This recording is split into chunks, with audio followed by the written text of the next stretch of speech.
ದರ್ಶನ್ ಭೇಟಿ ಮಾಡಿ ಹೊರಟ ಪತ್ನಿ ವಿಜಯಲಕ್ಷ್ಮಿ. ದರ್ಶನ್ ಭೇಟಿ ಮಾಡಿ ಪತ್ನಿ ವಿಜಯಲಕ್ಷ್ಮಿ ವಿನೀಶ್ ವಾಪಸ್ ಆಗಿದ್ದಾರೆ. ದರ್ಶನ್ ಭೇಟಿ ಮಾಡಿ ಪತ್ನಿ ವಿಜಯಲಕ್ಷ್ಮಿ ಮತ್ತು ವಿನೀಶ್ ವಾಪಸ್.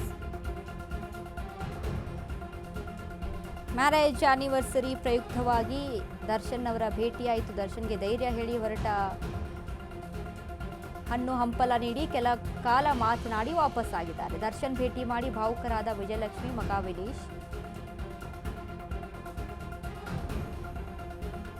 ದರ್ಶನ್ ಭೇಟಿ ಮಾಡಿ ತೆರಳಿದ್ದಾರೆ ವಿಜಯಲಕ್ಷ್ಮಿ ಮತ್ತು ವಿನೀಶ್. ಭೇಟಿ ಮಾಡಲೇ ಇರಕ್ಕಾಗುತ್ತಾ, ಅಲ್ಲಿಂದ ತೆರಳಬೇಕು, ಹೋಗಿದ್ದಾರೆ. ಒಂದು ಹಾಫ್ ಆನ್ ಅವರ್ ಅವಕಾಶ ಮಾಡಿಕೊಟ್ಟಿದ್ರು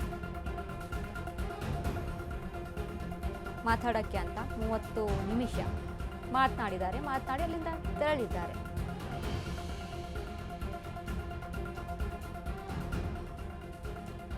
ಈಗಾಗಲೇ ಮ್ಯಾರೇಜ್ ಆನಿವರ್ಸರಿ ಪ್ರಯುಕ್ತವಾಗಿ ಸಿಂಪಲ್ ಆಗಿ ಅಲ್ಲೇ ಒಂದು ಸೆಲೆಬ್ರೇಷನ್ ಅನ್ನ ಮಾಡಿಕೊಂಡು ಅದಾದ್ಮೇಲೆ ಮಗನ ಜೊತೆ ದರ್ಶನ್ ಅವರು ಮಾತನಾಡಿದ್ರು, ವಿಜಯಲಕ್ಷ್ಮಿ ಜೊತೆ ಮಾತನಾಡಿದ್ರು, ಭಾವುಕರಾದ್ರು ಅಂತೆಲ್ಲ ಇನ್ಫಾರ್ಮೇಶನ್ ಇದೆ.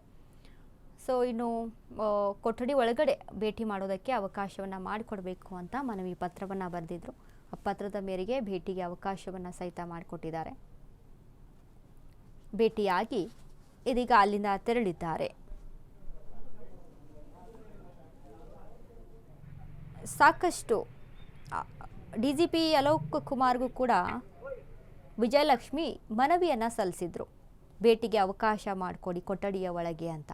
ಈಗ ನೋಡಿ, ವಿಶೇಷ ಒಂದು ಸಂದರ್ಭಗಳಲ್ಲಿ, ವಿಶೇಷ ದಿನಗಳಲ್ಲಿ ಭೇಟಿಗೆ ಅವಕಾಶ ಇದ್ದೇ ಇರುತ್ತೆ ಕೈದಿಗಳ ಭೇಟಿ ಅವಕಾಶ. ಸೊ ಹಾಗಾಗಿ ಇಂಥ ಒಂದು ಕೆಲವೊಂದು ಸಂದರ್ಭದಲ್ಲಿ ಅವಕಾಶ ಮಾಡಿಕೊಟ್ಟಿದ್ದಾರೆ. ಬಟ್ ಇವ್ರು ಕೇಳಿರುವಂಥದ್ದು ಕೊಠಡಿಯ ಒಳಗಡೆ ಅವಕಾಶ ಮಾಡಿಕೊಡ್ಬೇಕು ಅಂತ. ಈಗ ಒಂದು ಕಡೆ ಬ್ಯಾರಕ್ಕಿನ ಅವರೊಂದು ಕಡೆ ಹೊರಗಡೆ ನಿಂತ್ಕೊಂಡು ಒಳಗಡೆ ನಿಂತ್ಕೊಂಡು ಈ ರೀತಿಯಾಗಿ ಭೇಟಿ ಮಾಡುವಂಥದ್ದಿಲ್ಲ. ಕೊಠಡಿ ಒಳಗಡೆ ಅವಕಾಶ ಮಾಡಿಕೊಡಿ ಭೇಟಿ ಅನ್ನುವಂಥದ್ದು ಮನವಿಯನ್ನು ಮಾಡ್ಕೊಂಡಿದ್ರು. ಆ ಒಂದು ನಿಟ್ಟಿನಲ್ಲಿ ಅಧೀಕ್ಷಕರು ಮನವಿಯನ್ನು ಮಾಡಿಕೊಟ್ಟಿದ್ದಾರೆ. ಇಬ್ಬರು ವಾರ್ಡ್ಗಳು ಅಲ್ಲೇ ಇದ್ದರು. ಭೇಟಿ ಮಾಡಿ ಒಂದು 30 ನಿಮಿಷಗಳ ಕಾಲ ಭೇಟಿಗೆ ಅವಕಾಶವನ್ನು ಮಾಡಿಕೊಟ್ಟಿದ್ರು. ಅಲ್ಲಿಂದ ತೆರಳಿದ್ದಾರೆ. ಈ ಬಗ್ಗೆ ಹೆಚ್ಚಿನ ಮಾಹಿತಿಯನ್ನು ಕೊಡ್ತಾರೆ ನಮ್ಮ ಪ್ರತಿನಿಧಿ ರಾಮು. ರಾಮು, ಇದೀಗ ದರ್ಶನ್ ವಿಚಾರಕ್ಕೆ ಸಂಬಂಧಪಟ್ಟಂತೆ ಪತ್ನಿ ವಿಜಯಲಕ್ಷ್ಮಿ ಮತ್ತು ಮಗ ವಿನೀಶ್ ಇವತ್ತು ಭೇಟಿಯನ್ನ ಮಾಡಿದ್ರು. ಭೇಟಿ ಮಾಡಿ ಅಲ್ಲಿಂದ ತೆರಳಿದ್ದಾರೆ. ಏನೆಲ್ಲ ಅಪ್ಡೇಟ್ಸ್ ಇದೆ ರಾಮು ಈ ಬಗ್ಗೆ?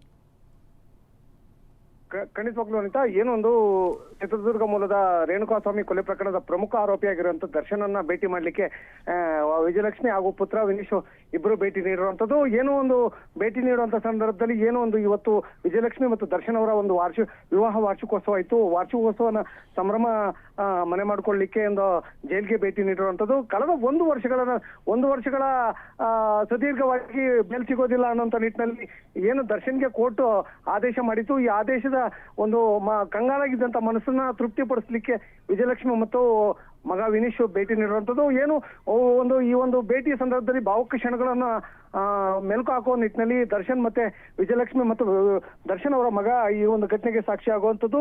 ಇನ್ನು ಏನು ಒಂದು ಭೇಟಿ ನೀಡಿದಂತ ಒಂದು 30 ನಿಮಿಷಕ್ಕೂ ಹೆಚ್ಚು ಭೇಟಿ ನೀಡುವಂತ ಸಂದರ್ಭದಲ್ಲಿ ಒಂದು ಆತ್ಮಸ್ಥೈರ್ಯ ಮತ್ತೆ ಜೈಲಿನಲ್ಲಿ ಕಳೆಯುವಂತ ನಿಟ್ಟಿನಲ್ಲಿ ಈ ಒಂದು ಧೈರ್ಯ ತುಂಬುವಂತ ನಿಟ್ಟಿನಲ್ಲಿ ವಿಜಯಲಕ್ಷ್ಮಿ ಮತ್ತು ವಿನೀಶ್ ಭಾವುಕರಾಗಿರುವಂಥದ್ದು. ಮತ್ತೆ ಏನು ಈ ಒಂದು ಭಾಗದಲ್ಲಿ ವಿನೀಶ್ ಮತ್ತೆ ವಿಜಯಲಕ್ಷ್ಮಿನ ನೋಡ್ತಿದ್ರೆ ಕಣ್ಣಲ್ಲಿ ಕಣ್ಣೀರು ಹಾಕೊಳ್ಳುವಂತ ಸ್ಥಿತಿ ಕೂಡ ದರ್ಶನ್ ಅವರಿಗೆ ನಿರ್ಮಾಣ ಆಗಿರುವಂಥದ್ದು. ಈ ಒಂದು ನಿರ್ಮಾಣ ಆಗುವಂತ ಸಂದರ್ಭದಲ್ಲಿ ಒಂದು ವಿಜಯಲಕ್ಷ್ಮಿ ಧೈರ್ಯ ತುಂಬುವಂತ ಕೆಲಸಕ್ಕೆ ಮತ್ತೆ ವಿನೀಶ್ ಒಂದು ಭಾವುಕನಾಗುವ ವಿಚಾರಕ್ಕೆ ಈ ಒಂದು ಘಟನೆ ಸಾಕ್ಷಿ ಆಗುವಂಥದ್ದು. ಒಟ್ಟಾರೆಯಾಗಿ ಜೈಲು ಹಕ್ಕಿಯಾಗಿರುವಂತಹ ದರ್ಶನ್ ಅವರನ್ನ ಸಂತೈಸಲು ತನ್ನ ಹೆಂಡತಿ ಮತ್ತು ಮಗ ಬಂದು ಸಂತೈಸುವಂತ ನಿಟ್ಟಿನಲ್ಲಿ ಈ ಒಂದು ಘಟನೆಗೆ ಸಾಕ್ಷಿ ಆಗುತ್ತೆ.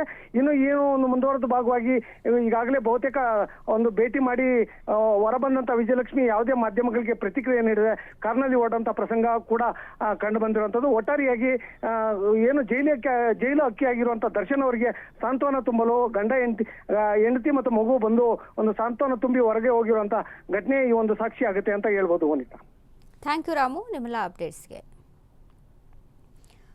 ಈಗಾಗಲೇ ದರ್ಶನ್ನ ಭೇಟಿ ಮಾಡಿ ತೆರಳಿರುವಂಥದ್ದು ವಿಜಯಲಕ್ಷ್ಮಿ ಮತ್ತು ವಿನೀಶ್. ಮಗನನ್ನ ತಬ್ಬಿಕೊಂಡು ಭಾವುಕರಾಗಿದ್ರು. ವಿಜಯಲಕ್ಷ್ಮಿ ಜೊತೆ ಕೂಡ ಮಾತುಕತೆಯನ್ನು ನಡೆಸಿದ್ರು. ಇನ್ನು ಕುಟುಂಬದ ವಿಚಾರಕ್ಕೆ ಮಾತುಕತೆಯನ್ನು ನಡೆಸಿದ್ದಾರೆ ಅನ್ನುವಂಥದ್ದು.